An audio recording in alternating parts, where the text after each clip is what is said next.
Our region is EU. Europe. The European Union. You may have heard about the 2016 EU exodus. Yellow Star's gone. Florin is gone. No more Gambit. We hate to see you go. We've had some good times. We'll miss you. But not too much. Because EU is resilient. We've been here before. People have left. I've done it. But we survived. And we prospered. Remember, EU is where this competition started.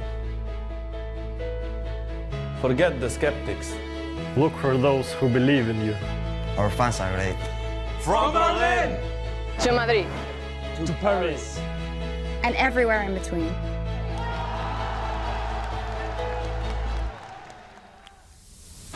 We are not down on ourselves in Europe.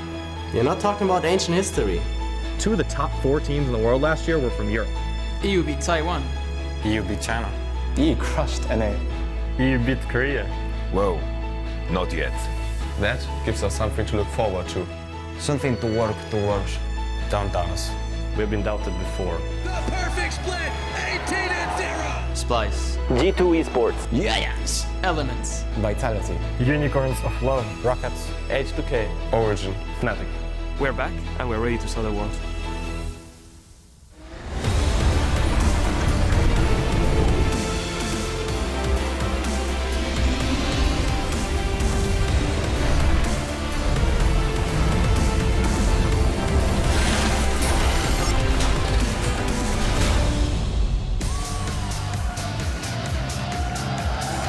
Welcome to the European League Championship Series, coming to you live from our home base here in Berlin, Germany. Today marks the start of the 2016 season and the first step on the long, long road to the Summoners Cup.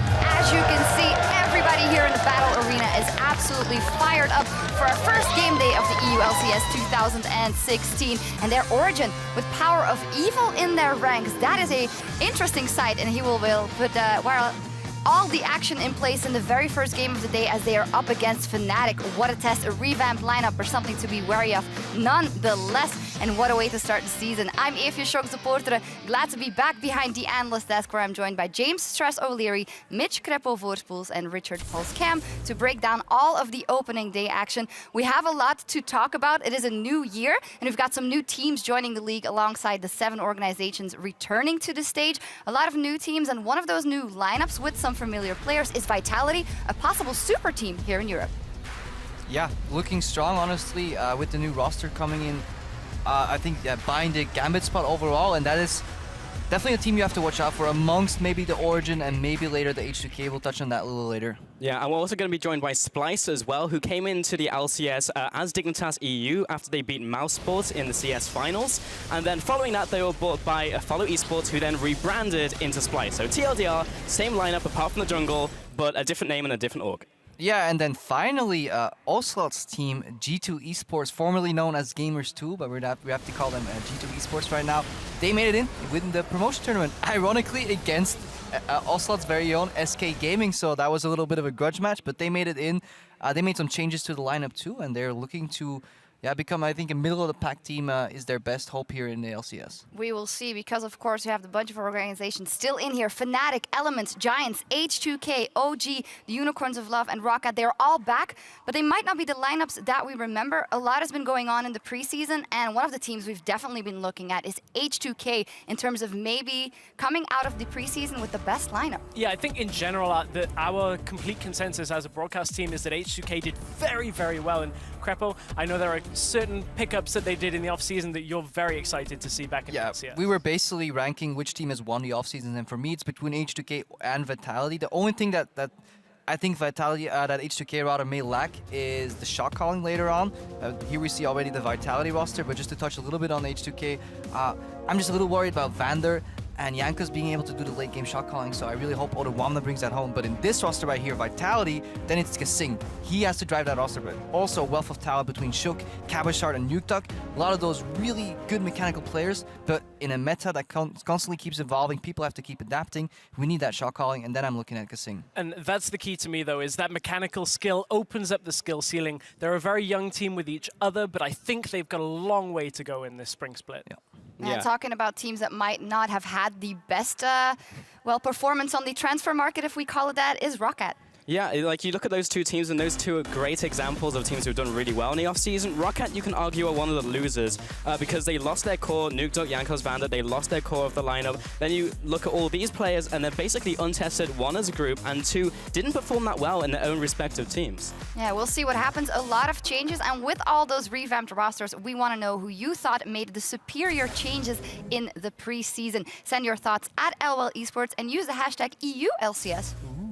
Shiny new thing. Shiny new hashtag. Yeah. They get new players, we get a new hashtag. Yeah, we're happy with that over here in EU. Well, we'll get our first glimpse of these teams in just a few minutes as Europe's 2 world semi-finalists go head-to-head in our game of the week. Fnatic versus Origin kicks it all off. That's a pretty hype game, and then after that, the brand new Element squad take to the Rift against G2 Esports, and later on, we'll see the newcomers Splice taking on a revamped Unicorns of Love. A lot of revamped rosters and also some changes in the rule set. First off, just like last year, the spring split will be a best-of-1 round robin over 9 weeks, where every team will play each other twice, and then the top 6 teams will play out a single elimination bracket in the spring playoffs, where one will be crowned the champion. As with last year as well, it's also championship points that these teams are playing for. They're going to be awarded based off playoff results. We'll send one team to Worlds at the end of the season. Keep in mind, that's exactly how H2K made it to Worlds last year, taking that 3rd seed from Europe. Well, on the other side of the coin, we have the bottom 3 teams. They will have to fight to defend their spot in the LCS against the top 2 Challenger Series teams in the summer promotion tournament, and that's an interesting change.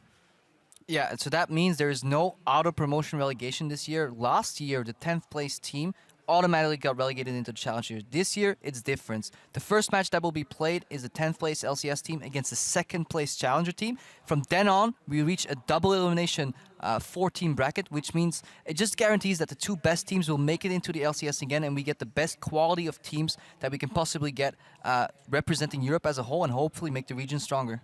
Yeah, we'll see what happens. Even stronger. Even stronger. That's a good adaptation there. Well, a lot has changed in the teams, but a lot has changed in the meta, honestly, as well. Last time we saw the highest level of professional play was at Worlds 2015. Today, we're playing on patch 6.1. A lot of changes we'll see pan out on the Rift, but you guys wanted to look at some specific champions that you're excited for. Yeah, I'm looking at the reworked Poppy, mostly in the support role because she offers 2 unique abilities. Basically, her W, as you can see right here on the screen, cancels gap closers, and a lot more than you would initially think of. Rek'Sai tunnels, you have Rengars leaping in, so many abilities that are very fundamental to the metagame right now. You can block only as Poppy with that W. Then the ultimate that you see on your screen can turn a Titan team fights. 5v5, nope, Poppy knocks 3 people back, that becomes a 2v5. You jump on those guys, then you win team fight, or you just set up some combos with a little tap there. So unlimited amount of possibilities, and when it comes to supporting, whoever knows, if you know Poppy support better than your opponent, you can open up for so many plays, and I'm just wondering if any of these players have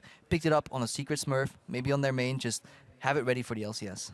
Yeah, and this one makes me personally very happy. Alistair coming back into the top lane. He kind of goes through stints of being really good. Like Season 1, we had Suche going huge on that, then he came back top lane. And now once again, with the Frost Queens coming in, allows them to get in range so we can actually combo. Also gives them a really nice power spike early on and solves a lot of his mana issues. And when he gets in range to combo, he also has Thunderlord's Decree, so he just pops them super quickly, and his combo is very easy to get off with his passive coming in. Yeah, and the most important part about that passive is that obviously it ignores unit collision, so you have a Hecarim-esque type of top laner with a ridiculous amount of burst damage with the Thunderlord's proc on top of that, so I like Pulse's choice here. Yeah, and it just makes it like very good into certain matchups, like Irelia, like Malphite. You can just walk up slowly, down smash, knock them away, and there's nothing they can do. What I will say, though, is I'm expecting to see probably Alistair a little bit more support. Supports have got a very different idea of what exactly is strong right now.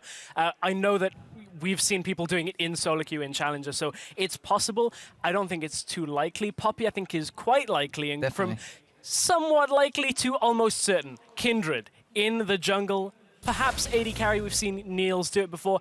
Kindred came out a long time ago, halfway through Worlds, but this is the first time we're seeing Kindred in the EU LCS regular season. That's why I'm bringing it up. And, you know, we've seen the Kindred play just in general at IEM just do so well, and especially with what looks to be an evolving double AD carry meta with Kindred and Graves out of the jungle, perhaps a mid laner from Corki. I'm expecting a lot of priority on Kindred, especially in the bans phase. They're very strong right now. Yeah, we will see what happens. A lot of changes, and we're all primed. It's time to get into our first clash of 2016. So let's send it over to the caster desk for a look at that matchup.